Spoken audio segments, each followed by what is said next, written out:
آپس میں اگر تناؤ کریٹ ہو گیا تو بہت بڑا پرابلم کریٹ ہو جائے گا، بین الاقوامی ممالک بھی شامل ہو جائیں گے۔ دیکھو غور سے سوچو، اس وقت یہ جو پہلے جو چیزیں پڑھ رکھی پاک اسٹڈیز کی کتاب میں بھول جاؤ، اتنے ہم اہم بھی نہیں ہیں، لیکن اتنے ہم غیر اہم بھی نہیں ہیں۔ ایسی بات نہیں کہ ہم غیر اہم ہیں، ہم اہم ہیں، معاشی طور پہ بھی اہم ہیں، cross roads of the world ہے، بالکل صحیح بات ہے۔ تاریخی طور پر اٹھا لیں، میں نے آپ کو پچھلی دفعہ بھی کئی پروگراموں کے اندر ذکر کیا اس بارے میں کہ تجارت، سفارت، حکومت، اختیار، اس میں لوگ یہاں آتے رہے ہیں، جاتے رہے ہیں، اور بالخصوص پاکستان کا خطہ جو ہے یہاں پر بڑے ڈیموگرافک چینجز ہوئی ہیں، ایتھنک چینجز ہوئی ہیں۔ کلیئر؟ تو اب آگے چلیں۔ اب بات یہ ہے کہ اگر یہ خطہ، اور آپ کو پتہ ہے ابھی ہم معاشی بحرانوں کا شکار ہیں، ہمیں بھی معاشی بحران ہے، پڑوسیوں کو بھی معاشی بحران ہے، یہ فرینک فیکٹ بات کر رہا ہوں، غلط کروں تو بتانا۔ دیکھو اس خطے میں اگر آپ دیکھ لیں، جو لوگ وسطی ایشیا یعنی سینٹرل ایشیا، یعنی وہ ریاستیں جو روس سے ٹوٹ کے پھر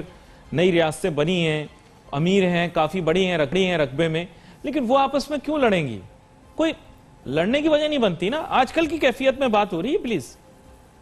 تو وہ معاشی طور پر بھی آپ کہہ سکتے ہیں کہ وہاں پر یا استحکام ہے، یا وہ اتنے معاشی طور پر شاید غیر اہم ہیں، وسائل ان کے پاس بہت ہیں، کہ وہ معاملہ ایک طرف رکھ دیا گیا۔ اب کشیدگی صرف ان 4 ممالک کے درمیان ہو سکتی ہے۔ ایک لینڈ لاک کنٹری ہے Afghanistan, Iran oil rich country ہے، پاکستان میں یہ نہیں کہوں گا ریسورس رچ ہے، لیکن ہماری جو اہمیت ہے میں بار بار بتاتا ہوں پروگرام کے اندر کہ ہم کتنا اہم ملک ہیں اس حساب سے۔ اور ہندوستان رقبے کے حساب سے بھی، آبادی کے لحاظ سے بھی کافی بڑا وسیع ملک ہے،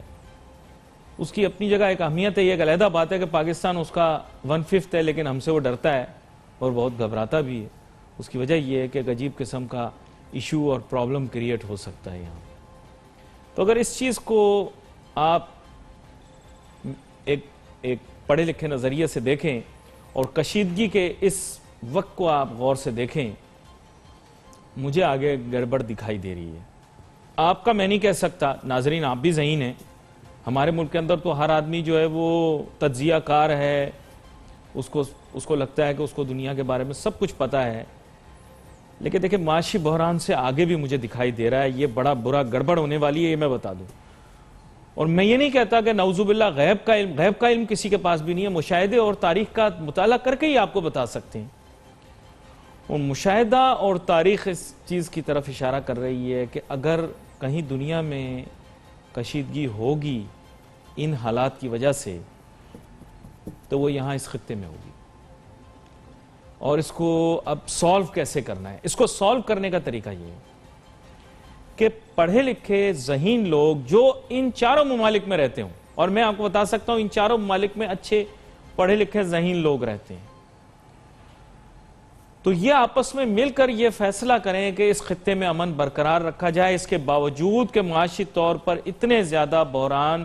پیدا ہو جائیں گے کہ میں آپ کو بتاؤں کہ یہ خطہ بہت سخت دباؤ میں آ جائے گا، اور پھر آپسی کشیدگیاں علیحدہ ہیں جن کا تعلق معیشت سے نہیں ہے۔ تو 4 ممالک کے پڑھے لکھے لوگوں سے میں یہ کہتا ہوں کہ اس بارے میں تھوڑا سا غور کریں کہ امن و سلامتی کیسے قائم کی جائے۔ بریک کے بعد واپس آتے ہیں، پھر اسی گفتگو کو معاشی اشاریوں کے ساتھ ملا کر آپ کے ساتھ کریں گے۔ Let's take a short break.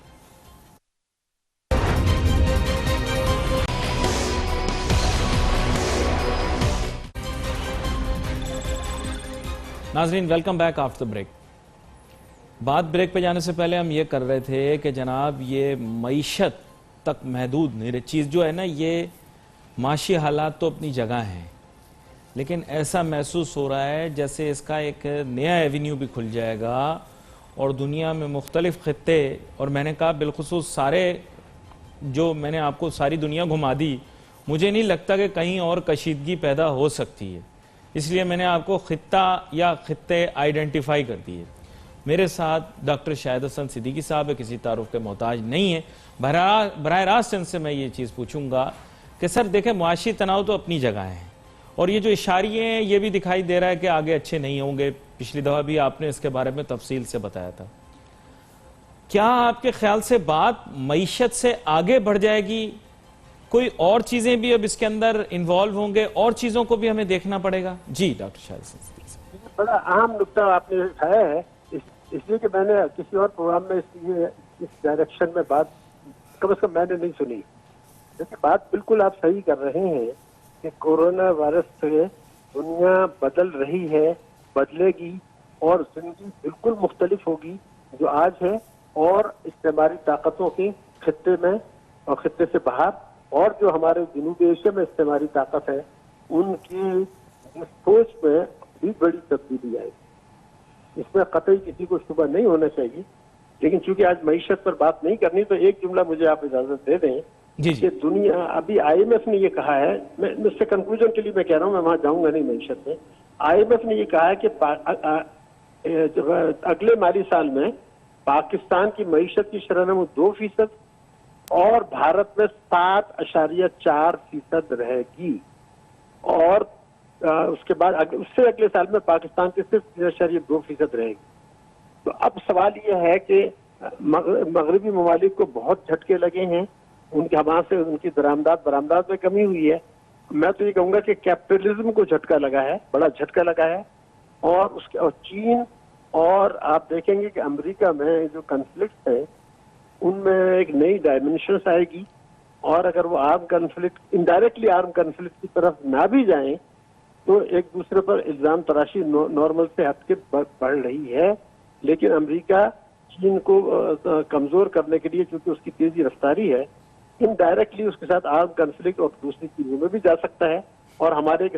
خطے کی طاقت کو بھی استعمال کر سکتا ہے۔ ایک یہ چیز ہے۔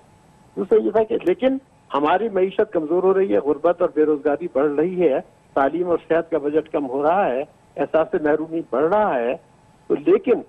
مغرب میں اس کا یہ ہوگا کہ وہ اپنی جو استعماری مقاصد ہے نیو گریٹ گیم کے، ان کے لیے نئی حکمت عملی مرتب کریں گے، اور بھارت جو ہے وہ بالکل نئی حکمت عملی مرتب کرے گا۔ حالانکہ ہونا تو یہ چاہیے تھا کہ اس وقت بھارت کی نقطہ میں ہم بھی ہیں تو ہم آپس میں مل کے سوچتے کہ اس کے وبا پر کیسے قابو پائے جائیں، لیکن بھارت کی سوچ اس سے بالکل مختلف ہے۔ تو مجھے خوف یہ ہے کہ جو تبدیلیاں آئیں گی اس میں امریکہ کی سپورٹ سے نیو گریٹ گیم کے تحت بھارت اپنے استعماری مقاصد کو استعمال کرتے ہوئے دباؤ بڑھائے گا، کیونکہ ایک چیز ہم نے دیکھی کہ اس وقت جتنا ظلم مسلمانوں پر بھارت میں اور کشمیر میں ہو رہا ہے اس کی مثالیں دنیا کی تاریخ میں بہت کم ملیں گی، لیکن ہمارے جو امت مسلمہ ہے اس کی جب آپ حالت ظاہر یہ دیکھتے ہیں، رسول صلی اللہ علیہ وسلم نے تو فرمایا تھا کہ پورا انسانی جسم امت جو ہے ایک جسم کی طرح ہے، لیکن جو مسلمان مارے جا رہے ہیں چاہے وہ کشمیری ہیں یا بھارتی مسلمان ہیں، اس کے لیے اسلامی دنیا میں کوئی ایسی آواز اتنی طاقتور نہیں آئی کہ جو بھارت کو دھمکی دے کے رائے راست پر جائیں۔ دوسری طرف ایک امت نہیں، لیکن ایک چیز میں ڈسکس کر رہا تھا بریک سے پہلے، وہ یہ تھا کہ امت مسلمہ کا آپ نے ذکر کیا، اب امت مسلمہ کے لیے مختلف تنظیموں کا قیام بھی ہو رہا تھا، آپ کو پتا ہے ایک پیرلل اور بھی بن رہی تھی، پھر وہ معاملہ ہو نہیں سکا، پاکستان بھی نہیں گیا اس میں، تو وہی ذکر کر رہا تھا کہ اگر مشرق وسطیٰ کی بات کریں تو وہاں پر تو کشیدگی کے مواقع نہیں ہیں، اگر کانفلکٹ ہے بھی تو بہت لو اسکیل کے اوپر ہے، لیکن ہے ضرور، لیکن لو اسکیل پر ہے، اور اس کی وجہ سے کوئی بین الاقوامی انتشار پیدا نہیں ہو سکتا۔ نہیں، وہ اس طریقے سے ہو سکتا ہے کہ یہ مغربی ممالک کے زیر اثر اپنے پڑوسیوں میں بہت پہلے کے مقابلے میں زیادہ آ جائیں گی، اور کیونکہ ہم ان کے ساتھ بہت زیادہ ان کی مدد پہ بھروسہ کرتے ہیں، ہمارے لاکھوں افراد وہاں کام کر رہے ہیں جس سے ہماری تحصیلات آتی ہیں، ان لوگوں میں خوشحالی آتی ہے، ان کی زندگی میں مشکلات آئیں گی اور ان کے تعلقات میں بھارت سے اضافہ ہوگا، کیونکہ ابھی ہم نے دیکھا کہ کل ہی ہم نے دیکھا کہ پاکستان اور ایران میں کچھ تلخ باتیں ہوئی ہیں، حالانکہ ہے نا، تو وہ اس پر میں تفصیل میں نہیں جانا چاہتا، لیکن اس کو استعمال کیا جا رہا ہے اس سچویشن کو انتشار کی طرف امت مسلمہ میں ان کے اختلافات بڑھانے کے لیے، ان کو کمزور کرنے کے لیے، اور چونکہ ہم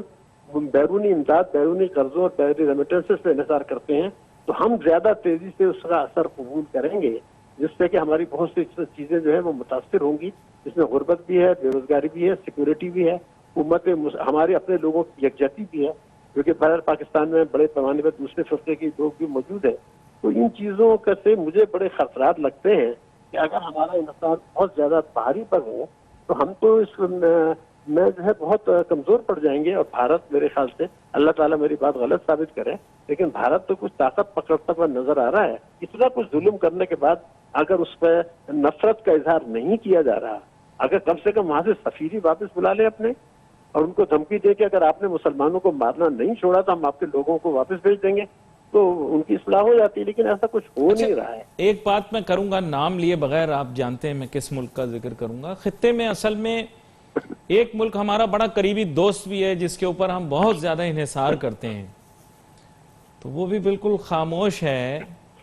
کوئی بات وہاں سے آ نہیں رہی. ہمیں تو کہا گیا تھا یہ اسٹریٹجک منصوبے اگر ہم ان کے ساتھ شروع کریں گے تو ہمارا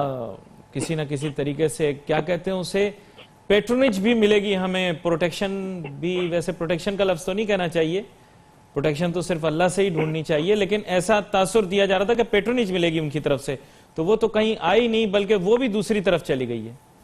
اب یہ ہے کہ آپ نے عام بات کی, آپ کو یاد ہوگا شروع میں ہم نے یہ کہا تھا کہ $30 ارب کے انویسٹمنٹ وغیرہ یہ سب باتیں چھوڑ دیں, یہ سیاسی باتیں ہوتی ہیں, لیکن ہم بھی اس کو سیاسی کھیل بنا رہے تھے. لیکن اب ایک نئی تبدیلی آ گئی ہے, اس کو ہمیں اور آپ کو غور کرنا پڑے گا, اور وہ یہ آئی ہے کہ فائنینشیل ایکشن ٹاسک فورس نے یہ کہا ہے کہ اب ہم 1 سال تک متحدہ عرب امارات کو فائنینشیل جو ہے وہ ٹیررزم اور منی لانڈرنگ میں انڈر آبزرویشن رکھیں گے. یہ آپ کے اس کو کہا گیا ہے 1 سال تک وہ انڈر آبزرویشن رہے گا. تو ہمیں تو وہ $4 ارب سال کی ریمیٹنسز بھیج رہا ہے, اور پچھلے 6 سال میں $25 ارب آ گئے. اگر خدا نہ خواستہ وہاں کوئی ایسی چیز آتی ہے, اور ہمارے یہاں کے جو قوانین ہیں آپ کو پتہ ہے کہ 1 کروڑ تک کی ریمیٹنس پر 1 سال تک نو کوشچن آسک, اور 1 کروڑ سے اوپر جو ہے وہ صرف FBI کر سکتا ہے, ISI نہیں کر سکتا. تو ہمیں بھی وہ اس میں جھٹکے میں لیں گے.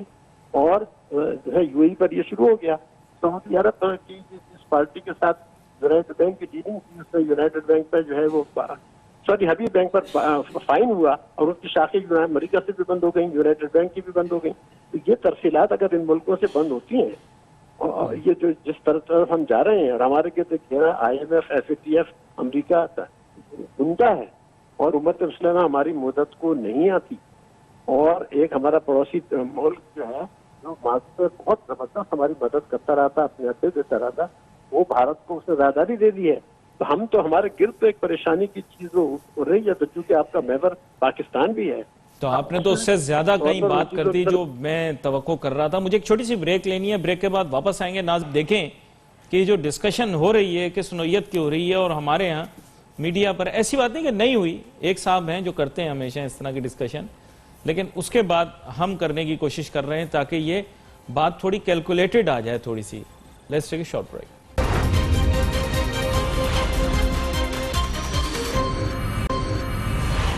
اپنی ملکی سرمایہ کاری, سرمایہ کے فرار کو روکنا, تعلیم اور صحت کی طرف توجہ دینا, ریسرچ اینڈ ڈیولپمنٹ کی طرف توجہ دینا, غربت اور بے روزگاری کی طرف توجہ دینا, ٹیکنالوجی کو بڑھانا, ٹیکسٹائل سے آگے نکل کے انفارمیشن ٹیکنالوجی اور انجینئرنگ کی طرف جانا. یہ وہ چیزیں ہیں جو کہ ہمیں, جس کا آپ نے چلیں ڈاکٹر شاہد حسن صدیقی صاحب, آج میں آپ سے ایک بڑے ہی مزے کی بات کرتا ہوں جی, جو شاید پاکستان کے میڈیا میں آج تک نہیں ہوئی. بات یہ کہ یہ ڈرامے تو دکھا رہے ہیں, لوگوں کو جذبہ دلا رہے ہیں, لیکن ویسے ہی انہوں نے تو ایک تاریخی شخصیت کے بارے میں آپ نے دیکھا ہوگا آج کل ڈرامہ چلا رہے ہیں, تو وہ سر صلاح الدین ایوبی نے کیا کیا تھا. سر میں ایک سوال میرے ذہن میں یہ ہے کہ ہم مثالیں تو دیتے ہیں, محمد بن قاسم نے اس خطے میں آ کر کیا کیا, یا کسی بھی جگہ آپ چلے جائیے, یورپ کے اندر چلے جائیے جہاں پر مسلمان ایک زمانے میں گئے تھے, تو سر وہ جو ہے 4 فیکٹرز آف پروڈکشن, ان پہ جتنے زیادہ اختیار ہوں معیشت اتنی زیادہ آگے بڑھتی ہے. میں بڑے محتاط انداز سے آپ کو کہہ رہا ہوں کہ جب تک اپنے رقبوں کو وسیع نہیں کیا جاتا اور نئے ایونیوز کو ایکسپلور نہیں کیا جاتا, بڑی سیفلی آپ سے کہہ رہا ہوں, تب تک ملک ترقی نہیں کر سکتے. اس بارے میں آج تک ہمارے ہاں کیوں بات نہیں ہوئی؟ ڈرامے تو دکھا رہے ہیں یہ, تو ٹیپو سلطان تو چھوٹی سی ریاست سے نکلا تھا, بلکہ وہ تو حکمران بھی نہیں تھا, اتنا وسیع اس نے اپنے رقبے کو بڑھا لیا. تو رقبے کو بڑھانے والی بات آج کرنے کی اجازت ہے کہ نہیں؟ دیکھیے میں آپ سے عرض کر دوں کہ جو مسلمان حکمران تھے یہ جو تاریخ میں انہوں نے جو کامیابیاں حاصل کی وہ اسلامی ریاست کی حیثیت سے نہیں کی تھی، انہوں نے اپنے اقتدار کے لیے کی تھی، وہ تاریخ کا حصہ ہے، ان کو اسلام کی کامیابی بنا کر ہمیں پیش نہیں کرنا چاہیے۔ میں تو ایک ہی مثال دیتا ہوں، مجھے اس میں کوئی شبہ نہیں ہے کہ اگر ہمارے محمود غزنوی صاحب ایک مندر کو جا کے لوٹ لیتے اور اس کو ڈیمولش کر کے آ جاتے، اس پر قبضہ کر لیتے، تو اس زمانے کے اصول کے مطابق وہ صحیح تھا، اس زمانے کے اصول کے مطابق، لیکن آ کے زیبا لوٹ کے آ کے 17 اور حملے کرنا، اب یہ تو ہمارے جو میں جو جاتا ہوں، یہ جو ہمارے نئے اسٹوڈنٹس ہیں، ہمارے بڑے بڑے بریلینٹ اسٹوڈنٹ یونیورسٹیز کے IBA سے نکلتے ہیں، لم سے نکلتے ہیں، وہ یہ سوال کرتے ہیں، میں کیا جواب دوں کہ بابری مسجد پہ آپ شور کر رہے ہیں، کرنا چاہیے، لیکن جب پھر آپ یہ کیوں کہتے ہیں کہ وہ ہمارا ہیرو ہے؟ آپ یہ کہیں گے ٹھیک ہے یہ اس کا کردار تھا، یہ تاریخ کا حصہ ہے، ہم اس کو ان کامیابیوں کو اسلامی کامیابی بنا کے پیش نہیں کرنا چاہیے۔ ہماری بریلینٹ نئی نسل اب ان چیزوں پر ہی سوالات اٹھا رہی ہے، تو ہم اپنی چیزوں کو بھی درست کر لیں، لیکن جب تک آپ اپنے معاملات درست نہیں کریں گے، دنیا جو ہے وہ آپ کو تنگ کرتی رہے گی، یہ دنیا کا اصول ہے، اسی اصول پہ ہمیں چلنا ہے، اسی اصول پر آپ کو چلنا ہوگا اپنے۔ اور دوسری بات یہ تھی کہ اپنے مذہب میں ہمیں قرآن اور سنت پہ جانا ہوگا، اس کو بیس بنائے، ہم نے تاریخی واقعات کو بیس بنا لیا ہے، اس لیے اس کو پڑھ رہی ہے۔ میں آپ کی بات ضرور، کیونکہ دینی نوعیت کی ہے تو میں اس جانب نہیں جا رہا، میں تو یہ کہہ رہا تھا سر کہ ایکسپینشن آف دی اکانومی کے بارے میں جب بات کی جاتی ہے تو وہاں پر تو آپ خود دیکھ لیں، آج ہم کہتے ہیں کہ جناب یونائٹڈ اسٹیٹس آف امریکہ جو ہے وہ سپر پاور ہے، اور لیکن آپ کو پتہ ہے کہ آج سے 500 سال پہلے تو اس کا وجود نہیں تھا، یہ کوئی 400 سال کے اندر ریاست ترقی کر گئی، 150 سال پہلے، بلکہ تقریباً 150 سال کے لگ بھگ پہلے وہاں خانہ جنگی ہوئی، ملک 2 لفظ ہوا، پھر ایک بنا، مطلب آپ کو پتہ ہے کہ ریاستیں کیسے قیام میں آتی ہیں، وسائل کیسے بڑھتے ہیں، مطلب میڈیا پر بات کرنا تھوڑا کنٹینشس ہے، لیکن لیٹس بی ویری فرینک، یہاں پہ تو میں آپ کو بالکل ایسی مثال دے رہا ہوں جو فرق ہے۔ بالکل صحیح ہے، لیکن آپ اگر یہ تو کئی سو سال کی بات کر رہے ہیں، آپ تو چائنا کے ڈیکیڈز کی بات کر لیں گے، چائنا کہاں تھا؟ چائنا کہاں تھا؟ وہاں غربت کی کیا صورتحال تھی؟ آج چائنا ایک سپر پاور تو نہیں ہے، مگر امریکہ اس سے خوفزدہ ہے، اس کی اکنامی کا سائز GDP کے پرچیزنگ پاور سے امریکہ سے بڑھ چکا ہے، تو وہ کچھ تبدیلیاں لے کر آئے تھے نا، وہ تبدیلیاں پاکستان میں بھی آ سکتی ہیں، جن کا میں نے ابھی آپ کو اشارہ کر دیا تھا۔ آپ اگر اپنے لوگوں کی پیداواریت بڑھائیں، ان کی پروڈکٹیو کیپیسٹی بڑھائیں،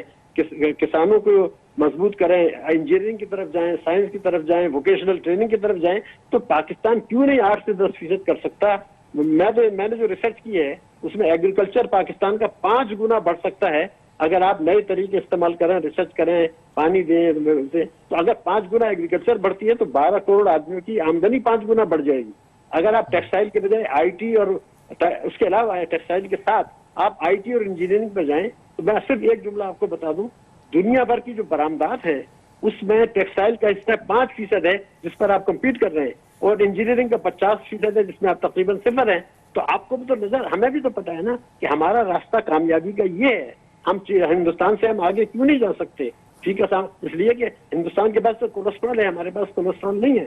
تو آپ جن چیزوں کی طرف اشارہ کر رہے ہیں، اللہ تعالیٰ نے مجھے وسائل دے دیے، ہمارے پاس جو وسائل ہیں، معدنی وسائل کی بات کر رہا ہوں، اگر آپ کے پاس پیسہ ہوتا اور آپ انویسٹ کرتے تو ہماری جو ہے 10% گروتھ ہوتی۔ ہمارے پاس گیس کے ذخائر، معدنی ذخائر، پیٹرول کے ذخائر، ایگریکلچر، بہترین موسم، زرخیز زمین، کیا چیز نہیں ہے، لیکن ہم نے سب ضائع کر دی اس کو، اور ہم اپنے لگ گئے جو ہے فیوڈل کلچر میں۔ تو یہ